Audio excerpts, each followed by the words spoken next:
আসসালামু আলাইকুম প্রিয় দর্শক, আমার আজকে নতুন রেসিপিটি দেখার জন্য সবাইকে আমন্ত্রণ জানাচ্ছি।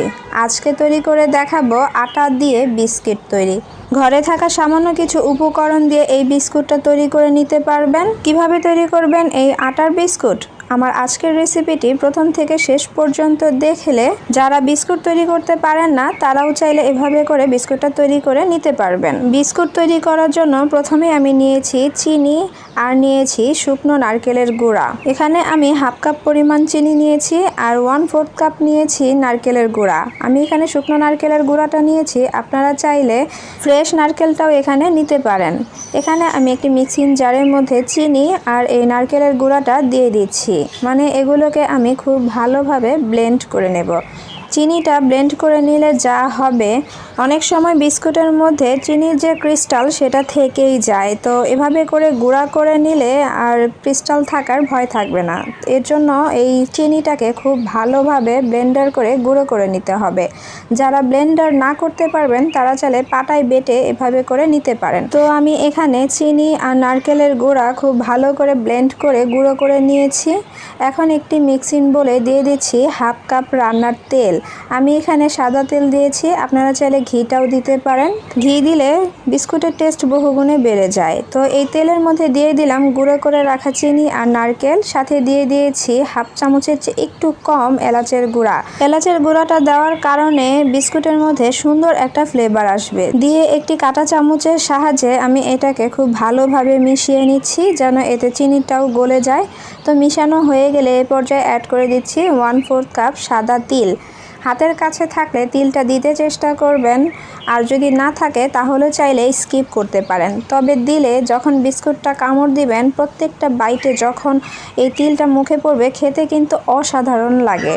তো এটাকে দিয়েও আমি খুব ভালোভাবে মিশিয়ে নিয়েছি। এখন এর মধ্যে দিয়ে দিচ্ছি হাফ কাপের চেয়ে একটু কম কুসুম গরম পানি, দিয়ে এটাকেও খুব ভালোভাবে মিশিয়ে নিতে হবে যেন তেলের সাথে এই পানিটা খুব ভালোভাবে মিশে যায়। তো আমি 5 থেকে 6 মিনিট এটাকে খুব ভালো করে মিশিয়ে নিয়েছি। দেখতে পাচ্ছেন এটা খুব ভালোভাবে মিশানো হয়ে গেছে।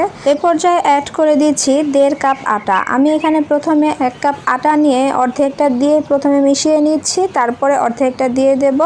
এভাবে করে যতটুকু প্রয়োজন হবে আপনাদের ঠিক ততটুকু এখানে আটাটা দিয়ে দিবেন।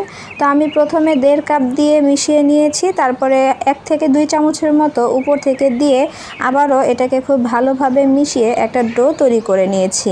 আমি কিভাবে করছি একটু খেয়াল করলেই বুঝতে পারবেন যে আমি এটা কিভাবে করছি আর কিভাবে আমি এখানে আটাটা দিয়েছি। তো এখানে 1.5 কাপ আটা দেওয়া শেষ হয়ে গিয়েছে। এখন আমি এইখান থেকে চামচটাকে উঠিয়ে হাত দিয়ে এটাকে খুব ভালোভাবে ম্যাশ করে নেব।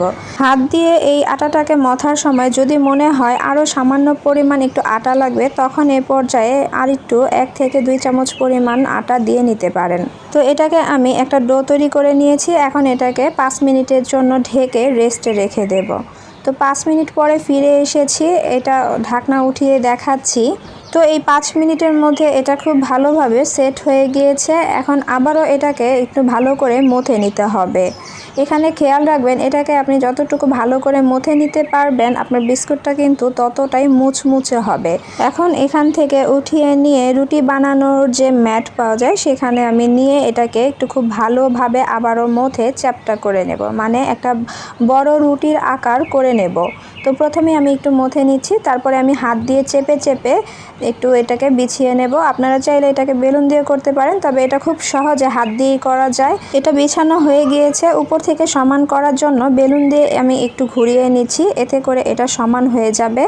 আর আমি বেশি মোটাও রাখিনি আবার একদম পাতলাও রাখিনি, এরকম একটা কুকিজ কাটার দিয়ে এখন এই বিস্কুটগুলোকে আমি কেটে নেব। আপনাদের কাছে যদি কুকিজ কাটার না থাকে তাহলে বাসায় যে ছোট স্টিলের গ্লাস আছে সেটা দিয়েও এটাকে কেটে নিতে পারেন। আর দেখতেই পাচ্ছেন এটা কতটুকু মোটা রেখেছি আমি। আর এভাবে করে আমি এই পুরোটাকে কেটে নেব। পরে যে বাকি অংশটা থাকবে সেটা দিয়েও আমি এটাকে খুব ভালো করে মথে আবারও এটাকে সুন্দরভাবে বিছিয়ে এভাবে করে বিস্কুটগুলোকে কেটে নেব। চাইলে আপনারা এভাবে করে যদি নাও কাটতে পারেন, মানে কুকিজ কাটার অথবা গ্লাস দুটোটাই যদি না থাকে, তাহলে এভাবে করে অল্প পরিমাণ ডো নিয়ে এভাবে হাতের মধ্যে চ্যাপ্টা করে কিন্তু নিতে পারেন। সুন্দরভাবে এটা বিস্কুটের শেপ দেওয়া যায়। দেখতেই পাচ্ছেন এটা সুন্দরভাবে তৈরি হয়ে গিয়েছে। আপনারা চাইলে এভাবে হাতেও করে নিতে পারেন, তবে আমার কাছে কুকিজ কাটার ছিল তাই আমি কুকিজ কাটার দিয়ে একেবারে কেটে নিয়েছি। আর এখানে আমি সবগুলোকে করে নিয়েছি, দেখতে পাচ্ছেন। এখন এগুলোকে ভাজার পালা। এর জন্য চলে যাব সরাসরি চুলায়। চুলায় একটা কড়াই বসাই দিয়ে এতে পর্যাপ্ত পরিমাণে তেল দিয়ে প্রথমে গরম করে নিতে হবে। তেলটা গরম হয়ে গেলে এর মধ্যে একে একে বিস্কুটগুলোকে দিয়ে দিতে হবে। সবগুলো একেবারে দেয়া যাবে না, যতটুকু পরিমাণ এই তেলের ভিতরে ধরবে ঠিক ততটুকু পরিমাণ বিস্কুট দিয়ে এগুলোকে ভেজে নিতে হবে। আর চুলার আঁচ মিডিয়াম আঁচে রেখে প্রথমে বিস্কুটগুলোকে দিয়ে বিস্কুটগুলো দেওয়া শেষ হয়ে গেলে মিডিয়াম টু লোয়ের মাঝামাঝি রেখে বিস্কুটগুলোকে ব্রাউন কালার করে ভেজে নিতে হবে। তবে একেবারে ব্রাউন কালার করা যাবে না, এতে করে বিস্কুটগুলো পুড়ে গেলে তিতা লাগতে পারে। হালকা ব্রাউন কালার করে এগুলোকে ভেজে নিতে হবে। তো আমি এখানে বিস্কুটগুলোকে ভেজে নিয়েছি, একটু উল্টে পাল্টে। ভাজা হয়ে গেলে একটি ছাঁকনি দিয়ে এগুলোকে উঠিয়ে নিতে হবে। এখানে খেয়াল রাখতে হবে দেওয়ার সাথে সাথেই কিন্তু বিস্কুটগুলোকে উল্টানো যাবে না, একটু পরে এগুলোকে উল্টাতে হবে যাতে এক পাশ শক্ত হয়ে যায়। এক পাশ শক্ত হলে তারপর বিস্কুটগুলোকে উল্টিয়ে দিতে হবে। আর ভাজার সময় মনে হতে পারে এগুলো একটু সফট, কিন্তু ঠান্ডা হয়ে গেলে কিন্তু এগুলো অনেক শক্ত হয়ে যায়। আর এভাবে তৈরি করে চাইলে 1 মাসের মতো আপনি এই বিস্কুট সংরক্ষণ করতে পারবেন। ঠান্ডা হওয়ার পরে আমি আপনাদেরকে দেখিয়ে দিচ্ছি। কেউ দেখলে বিশ্বাসই করবে না যে আপনি এটা বাসায় তৈরি করেছেন। ঘরের সামান্য কিছু উপকরণ দিয়ে এই বিস্কুটটা তৈরি করে নেওয়া যায়। চাইলে এভাবে করে আপনারা বাসায় তৈরি করে নিতে পারেন। আর বাসায় তৈরি করলে আমাকে কমেন্ট করে জানাতে ভুলবেন না খেয়ে কেমন লেগেছে। রেসিপিটি ভালো লাগলে প্লিজ একটি লাইক দিয়ে দিবেন। আর আমার চ্যানেলে নতুন হলে চ্যানেলটি সাবস্ক্রাইব করে পাশে থাকবেন। আর ফ্রেন্ডস অ্যান্ড ফ্যামিলিদের সাথে রেসিপিটি শেয়ার করে দিবেন। আবারও হাজির হয়ে যাব নতুন কোনো রেসিপি নিয়ে। সে পর্যন্ত সবাই ভালো থাকবেন। আল্লাহ হাফেজ।